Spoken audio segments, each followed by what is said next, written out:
Estimation d'une moyenne de population par intervalle de confiance. Un exemple où la variable x bar suit une loi normale avec utilisation du facteur de correction pour le calcul de sigma x bar. Dans ce cégep comportant 4000 étudiants, on veut évaluer le nombre d'heures moyen que les étudiants consacrent par semaine à un emploi à temps partiel. Plutôt que de procéder par recensement, on sélectionne un échantillon aléatoire de 250 étudiants et on leur demande le nombre d'heures qu'ils consacrent par semaine durant la session à un travail à temps partiel. Dans l'échantillon, on obtient un nombre d'heures moyen de 15,5 heures par semaine avec un écart type de 3,4 heures. Estimé par intervalle de confiance avec un niveau de confiance de 95 le nombre d'heures moyen que les 4000 étudiants du cégep consacrent par semaine durant la session à un emploi à temps partiel. Si on décortique les informations données par le problème, on a accès à la taille de la population, donc notre grand N est de 4000. Et on cherche à estimer une moyenne de population, donc un nombre d'heures moyen que les 4000 étudiants consacrent par semaine à un emploi à temps partiel. Et au lieu d'y aller par recensement, donc pour sauver des sous et pour sauver du temps, on décide d'y aller par échantillon. Donc on sélectionne un échantillon de taille 250, notre petit n vaut donc 250, et on leur demande le nombre d'heures qu'ils consacrent par semaine durant la session et travail à temps partiel, ce qui permet de calculer une moyenne sur nos 250 étudiants, un nombre d'heures moyen de 15,5, ce qui correspond à notre petit x bar. L'écart type corrigé de l'échantillon, 3,4 heures, puisque ce calcul vient des 250 étudiants. Donc, c'est notre dispersion au niveau du nombre d'heures dans notre échantillon.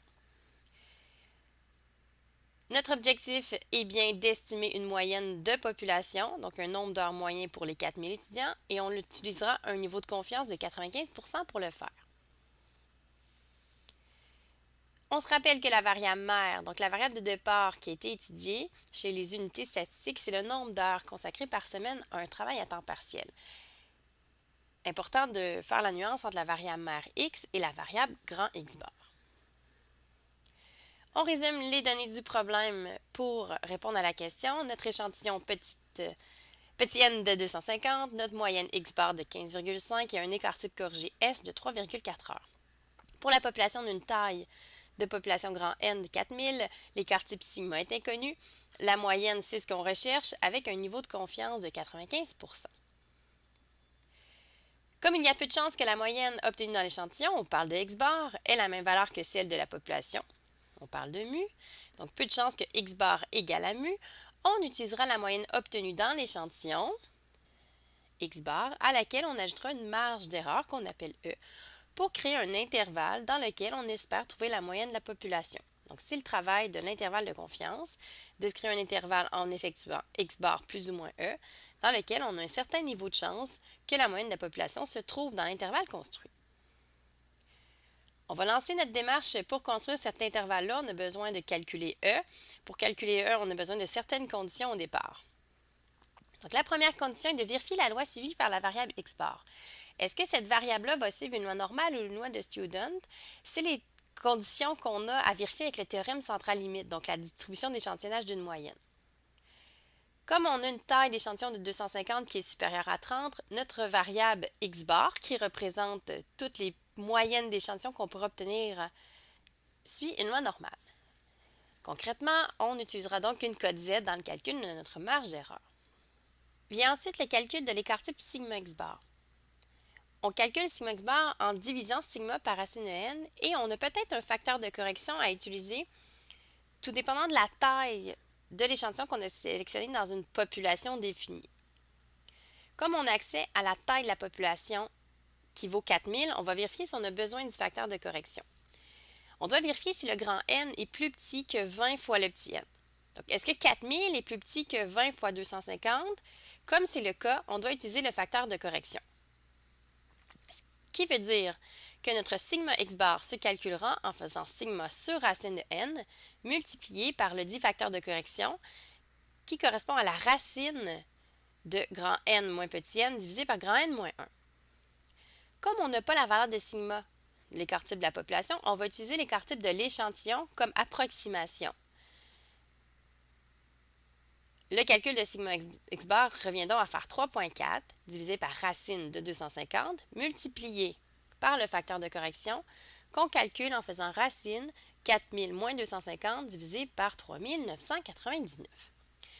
Cet écart-type-là sigma x bar vaut donc 0,21 heures. Vient notre fameux calcul de la marge d'erreur qui permettra de construire l'intervalle de confiance. La marge d'erreur se calcule en faisant z fois sigma x bar, donc une certaine cote z multipliée par l'écart-type qu'on vient de calculer, 0,21. Pour trouver la valeur de la cote z qu'on utilisera, c'est là que le niveau de confiance intervient. Puisqu'on a vérifié à la première étape que la loi suivie est une loi normale, on se trace une courbe normale où on place au centre une zone de 95 %, ce qui fait qu'il nous reste un 2,5 % de risque d'erreur de chaque côté de notre courbe normale. Et c'est là qu'on utilise un logiciel comme Excel ou une table de la loi normale pour trouver la valeur de la cote Z. Si on utilise notre table de la loi normale, on fouille dans le cœur de celle-ci pour trouver le 2,5 %. On le trouve à l'intersection de la ligne 1,9 et de la colonne 0,06, ce qui fait qu'on obtient une cote Z de 1,96.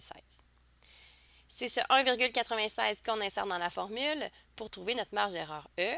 1,96 fois sigma x bar calculé à l'étape 2 nous donne une marge d'erreur de 0,4 heures.